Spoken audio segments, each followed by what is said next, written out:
Hello? Hey, man. What's the matter? You sound like you just saw a clown. Thousands upon thousands of people eat at McDonald's restaurants every day, and you may be one of them. Controversies and scandals have haunted the fast food giant like ghosts in a scary movie. So here are the top 10 most disgusting McDonald's facts. Order up, going once! McD's and salt. How is that? Salty. While it's true that most chefs insist that some salt is necessary to bring out the flavors in many foods, there is a huge difference between using salt and abusing it. McDonald's salt overuse certainly doesn't seem to bother people that much, as more and more salt keeps being added to their beloved menu items. Salty! So salty! Take the Quarter Pounder with cheese. This cheeseburger has over 1,100 milligrams of salt, which is nearly half of a person's recommended daily allowance. The artisan grilled chicken sandwich may sound more healthy than the Quarter Pounder, but it has even more salt. Does it really taste that salty, though? Maybe that's why people don't always realize just how much salt actually goes into their stomachs. That's not exactly what you expect when you order a burger, a giant pool of regret. You know I have no regrets, Roger.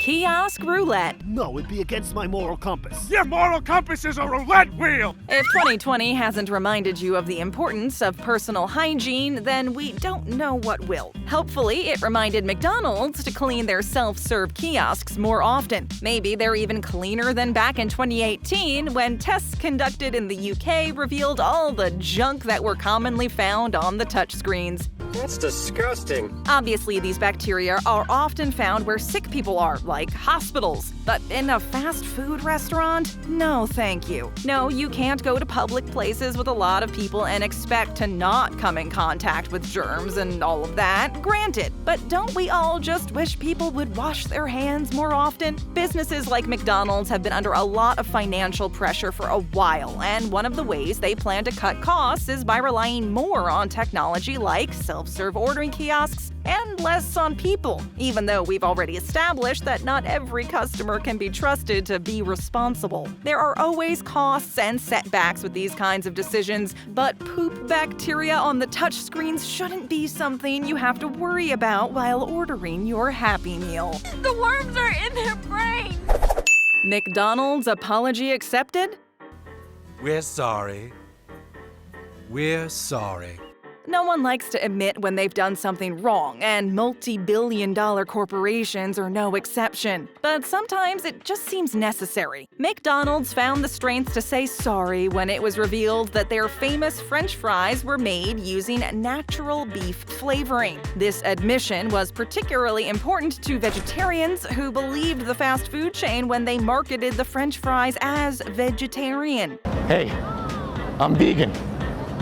McDonald's disputed this and responded that they never explicitly said the fries were vegetarian-friendly, which obviously sparked another debate. But in 2002, the company released a statement on their website saying they had no intent to inflict any hardship on anyone, vegetarians or not. Many questions still remain, like what exactly is beef flavoring? And why was it added to McDonald's French fries in the first place? Beef flavoring is a synonym for beef extract and is presumably added to fries to improve the flavor and make people want to eat them again and again. Does beef extract push people into a vicious addiction to French fries? Maybe, maybe not. Some people even think there's some sort of devious conspiracy behind it. Well, apology or not, conspiracy or not, several news reports confirmed that the Golden Arches continued to use the ingredient for at least another decade in many countries. So really, how heartfelt was that apology anyway? You really think someone would do that? Just go on the internet and tell lies? Happiest meal on earth. I'm so happy! Almost everyone today is familiar with the McDonald's land characters from the Happy Meal, especially if you were around when they were first introduced in the 1970s. Spoiler alert, in case you didn't know, McDonald's has courted children as customers. Of course! For some people, this is a common sense business decision, but for others, it constitutes nefarious and aggressive marketing tactics that need to be addressed. Some health experts tried time and again to pressure the company into offering healthier choices for the Happy Meal and eventually made somewhat of a compromise. Parents can now choose milk instead of soft drinks and apple slices instead of fries. Not so bad, but not so great either. However, the kids of today don't know any difference, but we doubt anyone is ditching the toy just to get those apple slices. In a further bid to answer the calls to ease off on marketing to kids, McDonald's jettisoned the McDonaldland characters like Mayor McCheese, Grimace, and the Fry Kids. Some pressure was also put to get rid of Ronald McDonald, the iconic clown, but the company drew the line there, at least for the time being. Time to draw the line. McDonald's hamburgers forever. How old are you? Restaurants and grocery stores are known to try and make food last as long as they can because wasting food isn't good for anybody. It's not good business. However, McDonald's may have unintentionally taken this too far. There have been tons of stories or urban myths, depending on how you look at them, regarding this issue. Just like the alleged miraculous ability of Hostess Twinkies to last forever, McDonald's hamburgers have been charged with the same extraordinary long lifespan. Some people have claimed that, after being cooked, the burgers can last for several years without ever decomposing. Over the years, people have shared pictures of their favorite menu items like French fries, chicken nuggets, and hamburgers to show just how long they can remain unspoiled. I've been eating that thing for a week. I think the mayonnaise is starting to turn. And the results are quite scary. A lot of experts and websites have tried to debunk these stories, or at least give an explanation. One of the reasons why these items don't seem to lose their youth-like appeal very quickly is because of all the salt and preservatives they contain. It can also be because hamburgers are relatively low in moisture after being cooked, so it prevents mold from growing. But for some reason, the first explanation sounds more likely. So the next time you order your beloved Big Mac, think about how long it could sit on your desk without going bad. You just might want to reconsider. Yet amazingly, people are still eating chicken. The McDonald's chicken head. That's a big chicken. Fast food giants like McDonald's have all suffered from the slings and arrows thrown by critics ridiculing the quality of their food at one point or another. Now, we're not delusional. We know not to expect gourmet food when going to McDonald's, but is it too much to ask to not include a deep-fried chicken head in our McWings? Well, apparently, an unfortunate customer was faced with the troubling answer, yes, it was too much to ask. The story of this woman has been told over and over, but it still remains a little suspicious. Liar! It supposedly took place 20 years ago. This story could easily be an urban legend spread and magnified by the sensationalism encouraged on social media. The debate, however, still lingers online as some people chalked it up to what many today would call fake news. Skeptics have offered several arguments to justify exactly this, like how the alleged head seems too well preserved to have gone through all the processing it has to go through before it actually reached the woman's plate. Another good point is that it's pretty unlikely that not a single McDonald's employee noticed a chicken head being cooked and served. And on top of everything else, McDonald's never got the chance to examine the chicken head in question, even though the customer threatened to sue. So there's a lot of fishy stuff surrounding this whole thing. Some stories are better left untold. And perhaps this one should be put to rest, so that we could still enjoy our Mickey D's chicken without having nightmares.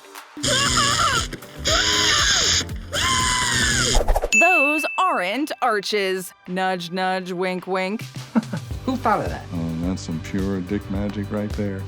There's this Raquel Welch joke told in an episode of the 1990s sitcom Seinfeld involving the Pope in a lifeboat with the Hollywood beauty. At some point, the Pope confuses her generous anatomical features, and the punchline, "Those aren't buoys," is exclaimed. This is a corny old joke that goes way back to a different era. The McDonald's franchise got its start in this era, and the people who signed off on the famous Golden Arches logo might have been big fans of Miss Welch. McDonald's hired a psychologist to help with the design of the logo, and he recommended that the M be shaped in a way that would evoke maternal love, or more specifically, the idea of breasts in a customer's subconscious. These efforts to affect people on a psychological level may seem odd to fast food customers who frequently go to the fast food chain for its tasty burgers and French fries. However, it's a highly competitive billion-dollar industry, and companies seek to gain an advantage by any means necessary. In this context, they thought if there were any chance an association with a bosom would sell more burgers, then why not try it? This might not be a disgusting fact per se, but it is a little strange that this much thought was put behind it. That's weird.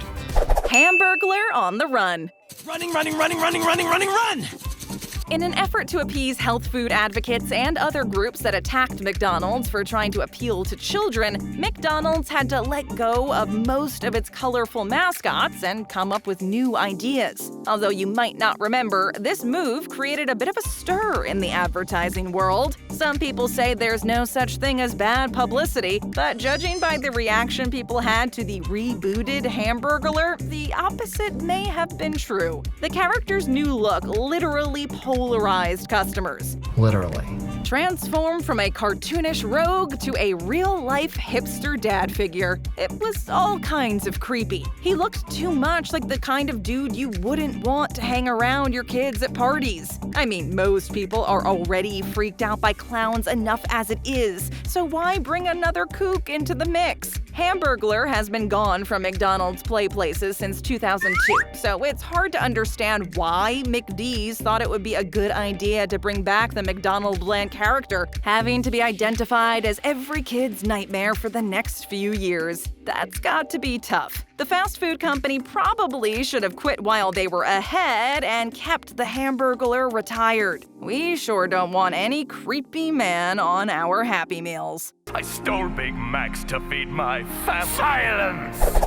McD's monopoly and scandal. Let's play this game. McDonald's longest-running and most popular promotion is definitely its crossover with the iconic Monopoly board game. But just because it's iconic doesn't mean it's morally right. Between 1989 and 2001, almost every winner of the promotion was picked by an inside man. Ironically, and almost comically, the man trusted to preserve the security and order of the game was the mastermind behind this entire scam. Jerome Jerry Jacobson, a former police officer, realized he had an opportunity to control the game. He gave the winning pieces to people in exchange for a cut of the winnings. As bizarre as the crime was, the investigation was led by a colorful special agent at the Federal Bureau of Investigation named Richard Dent. The FBI conducted a complicated and dramatic sting operation that involved filming the winners for TV spots in order to gather evidence against them.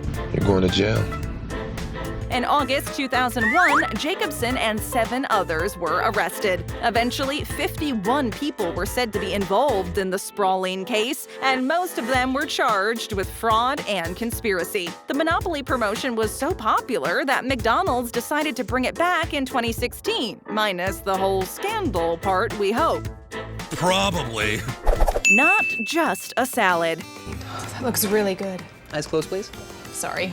According to some health advocates, the salads sold at McDonald's can have more fat and calories than the fast food chain's famous burgers. Of course, it isn't the lettuce or the tomatoes that pile on the calories, but the creamy salad dressings, the cheese, and the meat. Adding grilled chicken on a salad was a great idea, but adding the fried chicken in the Southwest crispy chicken salad, not so great. The serving of salad dressing alone usually has about 10 grams of fat and all the calories that go with it. Nixing the dressing would have been a good start, but most people are used to putting a tasty dressing on their salads. It's mostly to compensate for the relative blandness of the lettuce. The fact that salads were encouraged as a healthy option is what makes this whole thing upsetting. Rage, rage, rage! By offering these so-called healthier options to their customers, McDonald's has called into question their own menu's legitimacy. A dirty little secret, finally out in the open. Perhaps a salad. Tap that screen for more great videos. Here for the first time? Then hit that subscribe button and ring that bell to join our notification squad.